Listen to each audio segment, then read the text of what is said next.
After knee replacement surgery, most people would be expected to be able to return to work between 6 and 12 weeks post-surgery. From driving, for instance, the guideline is 6 weeks, although more recent studies have shown that people are actually quite safe to drive about 4 weeks after knee replacement. After knee replacement surgery, we encourage patients to keep as active as possible, and we discourage bed rest, certainly. The whole aim of knee replacement surgery is to keep people active by alleviating their pain.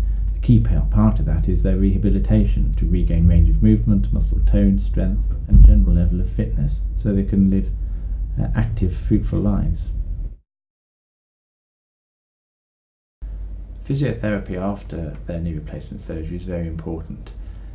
One of the main risks we see following knee replacement is stiffness, as loss of range of movement in the joint, and therefore undertaking their exercises to regain range of movement, improve muscle tone, strength, flexibility and general level of fitness is extremely important to ensure a good outcome, and the physiotherapist is key in this role.